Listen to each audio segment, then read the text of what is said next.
अस्सलाम वालेकुम friends, welcome back to top smarties. Drama serial Rahmat, जिसमें हमने देखा कि ज़ूबिया जब अपनी फ़ीस के पैसे गिन रही थी जो कि कम थे और काफ़ी परेशान थी, तो आलम साहिब ज़ुबैदा और ज़ूबिया की बातें सुन लेते हैं कि ज़ूबिया अब परिशय से मांगना नहीं चाहती क्योंकि उसकी शादी हो चुकी है और ये बहुत ऑकवर्ड सी सिचुएशन होगी कि वो परिशय से अपनी फ़ीस के पैसे मांगे।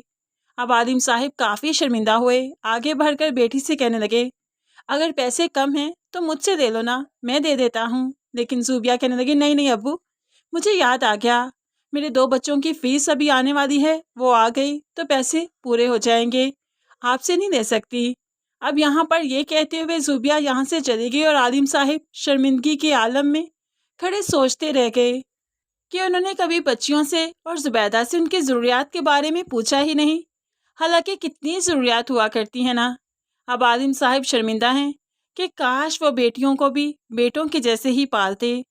तो इतने में रुमैसा बेगम आके, जो कि छुपकर इनकी बातें सुन रही थी, आलिम बात सुनिएगा ज़रा, मुझे कुछ पैसे चाहिए, पैसे तो दो। तो आलिम फ़ौरन कह देता है, पैसे तो नहीं है मेरे पास, क्यों, क्या काम है? तो रुमैसा भड़कने लगी, इंसाफ करना तो आपको आता ही नहीं, उसके लिए आपके पास पैसे थे और मैंने मांगे तो नहीं है, ये कहाँ का इंसाफ है? आप कम से कम इंसाफ करना तो सीखिए। तो ऐसे में यहाँ पर अब तो आलिम साहिब हाथ जोड़ देते हैं कि मेरे जुड़े हाथ देख लो और जान छोड़ दो मेरी। तुम क्या कान लगाकर बातें सुनती हो? आज तक क्या ज़रूरत मैंने उनकी पूरी की, क्या दिया मैंने उनको? जो एक चीज़ पूछ दी तो तुमसे हजम क्यों नहीं हो रही? कौन सा बच्ची ने मुझसे पैसे ले लिए? पूछा ही तो है मैंने। और रसूलन जिस तरह से मैं अपने बच्चों का, अपने बेटों का खर्चा पूरा करता हूँ, उनका भी करना चाहिए था, लेकिन मुझे आज तक ये ख्याल ही नहीं आया और ना ही तुमने आने दिया। ये कहते हुए आलिम साहब गुस्से से यहाँ से चले गए और रुमैसा रुमैसा तो दांत पींच कर रह गई। उसका बस नहीं चलता कि ज़ुबैदा और ज़ुबिया के मुंह से तो नवाले भी छीन दे। इस सीन के अलावा देखा जाए तो सारा प्रोमो कल के जैसा सेम ही था, जिसमें अनाया की मंगनी का फंक्शन है और ऐसे में अनाया और अयान चाहते हैं कि किसी तरह से परिशय और बारी को एक दूसरे से दूर किया जाए।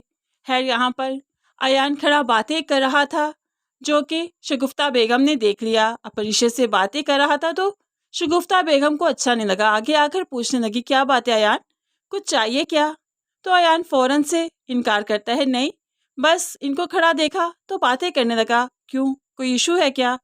तो शगुफ्ता बेगम, नहीं नहीं कोई इशू नहीं है, ये बारी की बीवी है। अब यहाँ पर ही हमें ऐसा लगता है कि परिशय, जो कि काफ़ी ज़्यादा डल लग रही है, जो कि काफ़ी ज़्यादा अनकॉन्शियस लग रही है, वो यहाँ पर बेहोश हो जाएगी और फिर यहीं से मालूम पड़ेगा कि परिशय एक्सपेक्ट कर रही है बारी के बच्चे की माँ बनने वाली है। और ऐसे में अनाया और अयान को तो सीरियसली देखने वाला होगा, लेकिन है ये लोग अपनी हरकतों से तो फिर भी बाज नहीं आएंगे।